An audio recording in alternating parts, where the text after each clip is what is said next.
You know what I hear all the time lately? Robert, it just feels like buying a home on Vancouver Island is impossible right now. And honestly, I get why people feel that way.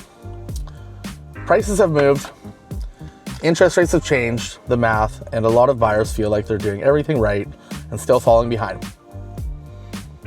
But here's the part that doesn't get talked about enough. People are still buying here every month. They're just not doing it the way buyers did 10 years ago or 20 years ago. So today I want to walk you through 3 ways people are still getting into their own homes on Vancouver Island in 2026. Realistically, not hypothetically, not the news. By the way, if you haven't met me, I'm Robert with Robert Nixon Personal Real Estate Corporation. If buying on Vancouver Island is even remotely on your radar for 2026, make sure you like and subscribe. This channel is all about clear, practical conversations about this market. No hype, no fluff. Vancouver Island is just a different animal compared to a lot of other Canadian markets. In-migration is strong here. We've got limited land, zoning that moves slowly, and demand that never really disappears. Even when the market cools, it doesn't collapse the same way other places do. Again, in-migration continues throughout those slow markets. So what ends up happening is buyers wait, thinking things will get easier, and instead, goalposts just keep moving further away. That's why strategy matters here more than timing. Way number 1 is start with a stepping stone, not a forever home. Let's start with the biggest mindset shift, and this one trips people up constantly. Your first home does not need to be your forever home. On Vancouver Island, trying to buy your dream home as your first purchase is often what keeps people renting for years longer than they need to. A stepping stone property might look like a condo in the Comox Valley or a townhouse in Campbell River. A half duplex or smaller detached home that isn't perfect. The goal isn't perfection, it's entry. Once you're in the market, you're no longer chasing prices, you're building equity. So now I'm going to try and talk about a buyer who didn't love everything about their first place, but bought it anyway. I mean, first and foremost, when I bought my first home, it was a 40-year, 0 down payment in Fort St. John. There's about 3 houses on the market. Can't remember one of them. The one I chose between and the one I bought, the one I chose between had pink shag carpets, and the one I bought, that wasn't a bad home. I'm actually selling it right now. Had a few good showings, hoping to get an offer. But it got me in the market. I got laid off 6 months later, so maybe we'll get into that a little later about, I think I did a TikTok about that. Being secure in all your other things, not the market. The market's not the most important thing. It's maybe your relationship, your financing, your work situation. But another thing where someone settled a little bit, I got another story for the end of this where a client sort of settled, but he's not a first-time buyer, so I don't think it was relevant to this. But I think just the people that realize that they don't dwell on the market. I mean, and to be honest, I'm seeing this a lot more in maybe immigrants or people that are coming from other places, maybe have sold a home, but that's not first-time buyer, but sold a home, knowing that they're going to get into the next home here because they know the value of owning a home, not a first-time buyer. Like I talked to a guy the other night, and he's like, oh, I just been here 3 weeks or 6 weeks or something, sold my home in Vernon, and clearly he's like, oh, I've never heard of EXP. I said, well, told him my name, Robert Nixon, Richard Nixon, look me up or something, right? Clearly his intent was he's here, he's got a job here, he's going to buy a home because he knows the value, right? So he might not have to settle. But you know, some of the other first-time buyers I worked with this year, they definitely settled, but they saw the value. So my one client bought a rough duplex, and man, that thing, we're talking to my mortgage broker, man, that thing looks like a good deal now. But it needs work, it's dated, it's not perfect, but it's totally livable. Well, you can live in that thing for another 20 years. But I mean, the best case scenario is they renovate it over the next 3 to 5 to 10 years, and that place that they bought for, man, I think they got it for $599. We had a long closing, 6 months closing, and that thing's probably going up in value already. And if they renovate it, you know, you got an $800,000-$900,000 duplex once you, depending how nice you go, right? Within the next couple of years, if not right away, you know, renovate, you probably got a $700,000 duplex on your hands, right? So settle a little bit. We're willing to put a little bit of work in, because even my clients that say, hey, Robert, the buyers want to do that themselves, the flooring, the paint. I'm like, no, they don't. Buyers want to move in. That's what they want. They want it move-in ready. They want to like it. They want it to be their taste or neutral so that they can like it, not crazy colors. But if you're willing to buy the pink house and paint it, buy the house with the crappy flooring, the crappy roof, and I mean, a roof might need to be done right away, but settle for some of that stuff that you can do over time, or wait a year or two until you have the money. I think that's important. And yeah, definitely my coach always, like a lot of people when I was younger, always told me, well, I bought my house, well, not fairly young, 23, first house, but I just did it. I was buying a house. I didn't dwell on the market. I didn't have social media. And I don't think we can dwell on the market. And if you're going to dwell on the market, don't watch the news. Go ask a professional. Find a realtor you trust. Maybe you don't trust us all because we're salespeople, but ask questions. We pull market stats every month. These are hard numbers. We'll give them to you. They're not skewed, simple numbers. What is the market doing as it went up, as it went down? We do month over month, which is more volatile. We do 12-month rolling average. I think the Campbell River area prices are up over the last year, but not a ton. But inventory is still low. And yeah. Way number 2. This goes back to investing. Use income potential to make ownership work. Definitely the second thing I'm going to talk about is seeing more and more buyers lean into. And frankly, it is working. It's income potential. This could be a home with a legal suite. Maybe there's a lot of illegal ones out there, non-conforming as well. But that's changed. Flexibility rezoning allows. These can help you qualify, reduce your monthly costs, give you options if rates or life circumstances change. I know this doesn't mean you need to become some hardcore investor overnight. It just means letting the property help carry itself. Yeah, definitely. I definitely wish my first house had a suite. And I tell people that work in camp, like I used to do, like, you're working 2 and 2 or even 3 and 1 or 1 and 1, like buy a house with a suite, you know, eat your ego a little bit, rent the 3 bedrooms up for great money and live in the suite because you're hardly there. And 1, insurance, you know, at least you got someone in the house while you're away. 2, they're probably going to pay your mortgage and you're living in the suite for free almost, maybe pay some property taxes, depends. But yeah, that's a great option. And I've definitely seen a few clients, one recently actually, they had a nice little rancher that was all renovated, but some issues came up, so we ended up collapsing that deal.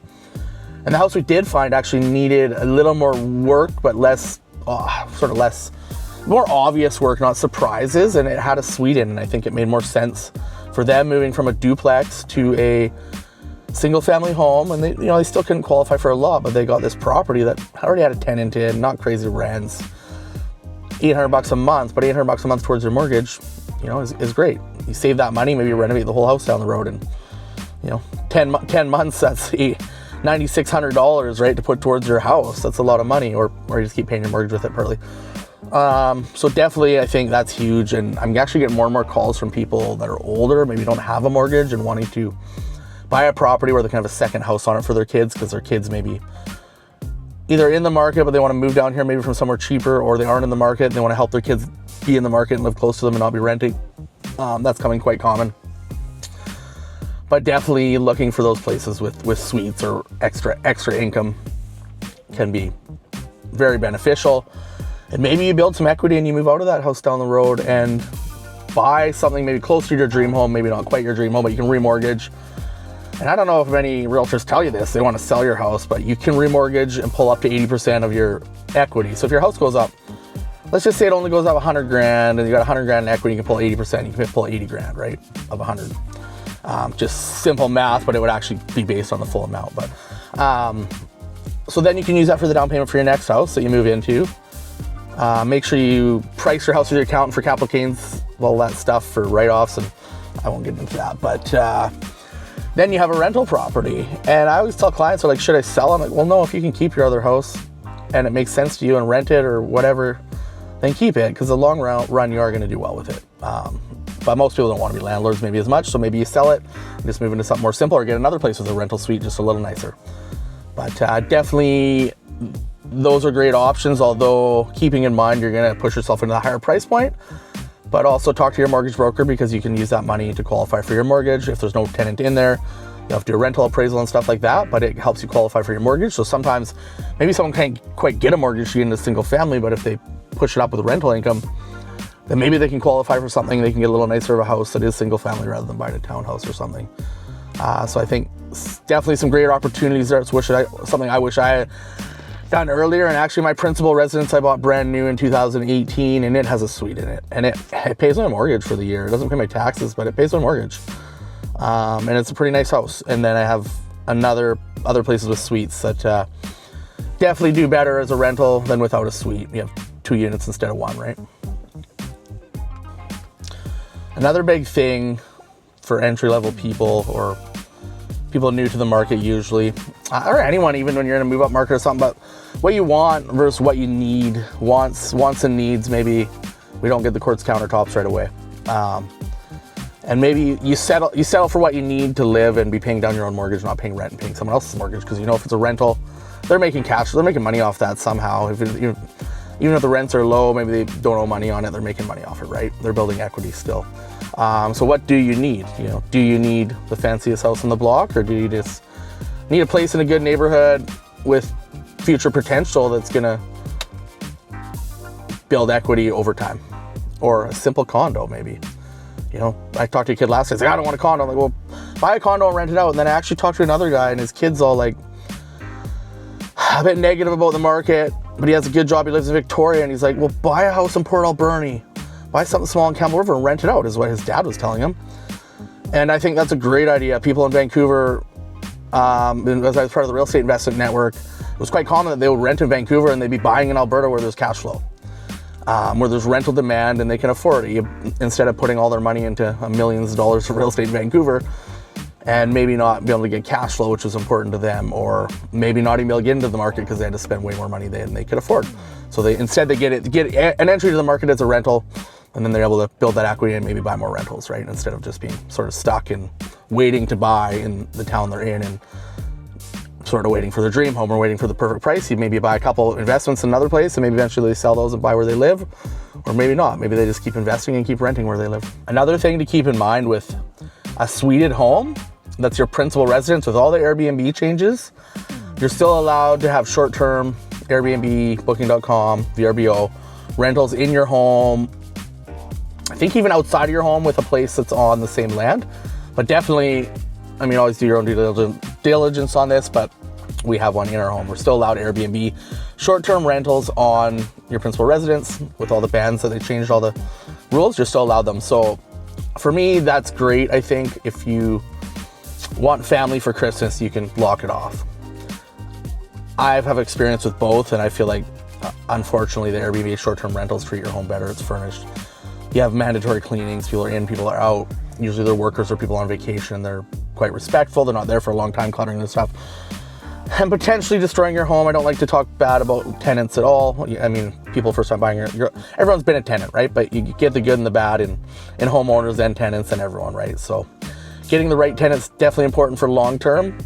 But short term is a good option if you're living in your home and you don't need it rented full time, and you may do just as well as long term anyways. So that's always a good option and great thing to do if it's your principal residence. And then way number 3 is buying with a long-term island strategy.